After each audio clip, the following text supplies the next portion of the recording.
Hey everybody, it's Ron from Pick Dawgz, and this is Ron's Rundown. We're going to go over the MLB games scheduled for Wednesday, July 2nd, 2025. If you like this video, make sure to hit that thumbs up button and subscribe. Put your baseball picks in the comment section below. And if you're looking for my best bets, including my daily rundown best bet in Major League Baseball, you can find those at the Experts tab at pickdawgz.com. There's also a link in the description. Alrighty, here we go. Here are the games for Wednesday in Major League Baseball. First up, we've got the Athletics and the Rays. We've got Mitch Spence and Ryan Pepiot as the starters. Not my favorite game on the board. I also just don't love this Wednesday card in general. It's not my favorite card of the season, but for this one, Ryan Pepiot, we know he struggled in his last game against the Orioles, but he was pitching really well before that. I think he bounces back. I mean, that's an Orioles team. It's definitely improved. Next to the Astros, the second most wins in Major League Baseball in the month of June.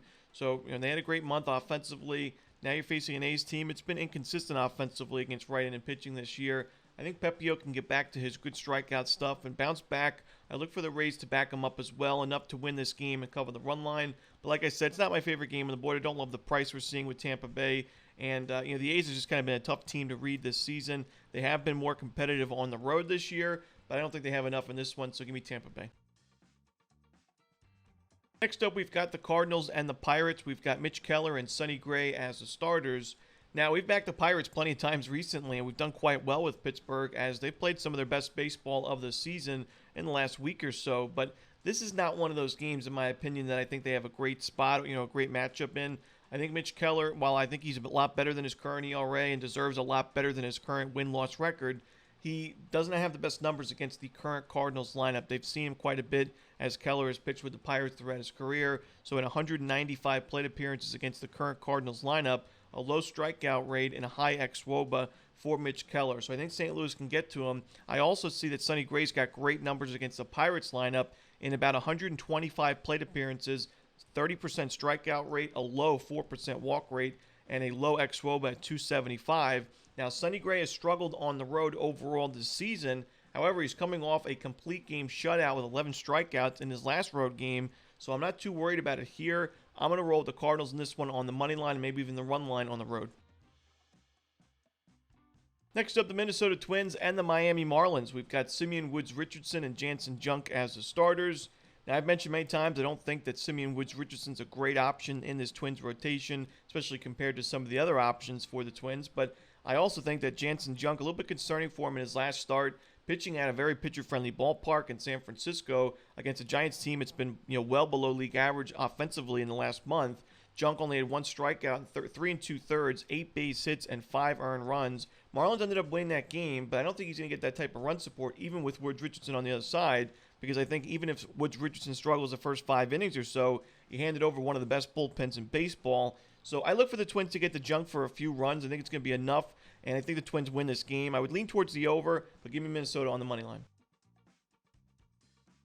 Next up, the New York Yankees and the Toronto Blue Jays. We've got Will Warren and Jose Barrios as the starters. Now, Warren's not been the best on the road this season. He's been a lot better at Yankee Stadium.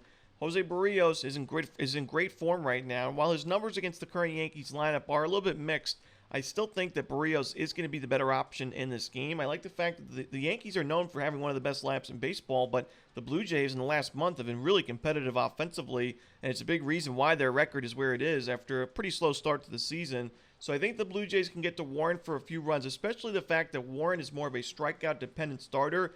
Facing a Blue Jays team that does a great job at limiting strikeouts, I think it could be an issue for Warren. Give me the Blue Jays in this one on the money line.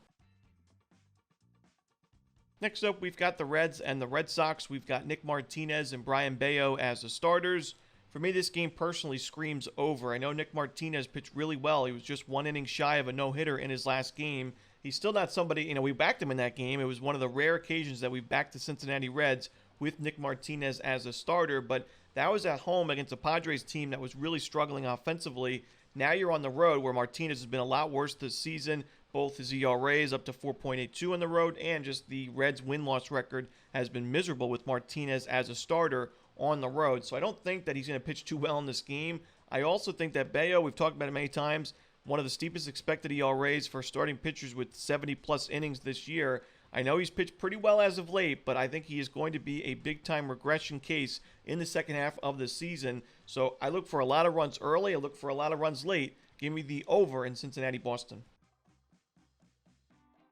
Next up, we've got the Cubs and the Guardians. We've got Shota Imanaga and Tanner Bybee as the starters.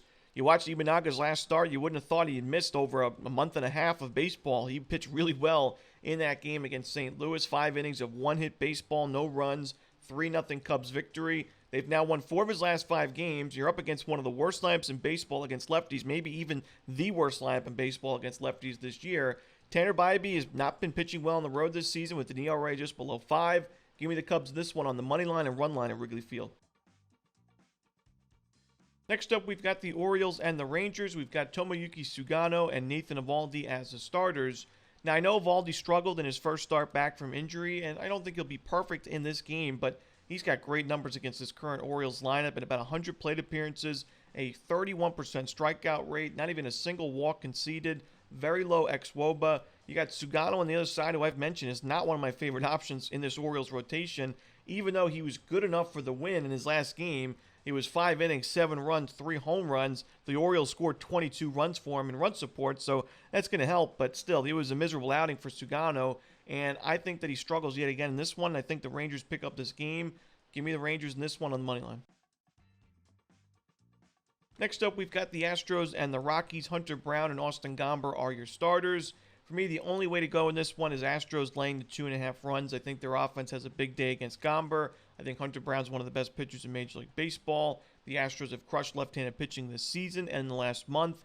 I'm going to roll Houston, lay the 2.5 runs on the run line, but not a great game just because we are priced out of it. Next up, we've got the Royals and the Mariners. We've got Noah Cameron and Logan Gilbert as the starters. Seattle's been very solid against lefties recently, but it's also with a high BABIP, which does suggest they've been a little bit lucky, and their strikeout rate is rather steep as well. So I don't necessarily think it's going to be a great day for the Mariners bats against Noah Cameron. I think he could pitch pretty well, especially at a pitcher-friendly ballpark. And Logan Gilbert, I think, is still a really good option for Seattle, even though he struggled a bit towards the end of his outing against the Rangers. Let Texas come back in that game after Seattle, I think, had a 5-1 or 5-0 lead. The Rangers were able to come back and force extra innings. It was a really exciting game, but I think Gilbert's a lot better here, and I think we go well under the total in Seattle, Kansas City. In our next game, we've got the Giants and the Diamondbacks. We've got Landon Roop and Merrill Kelly as the starters.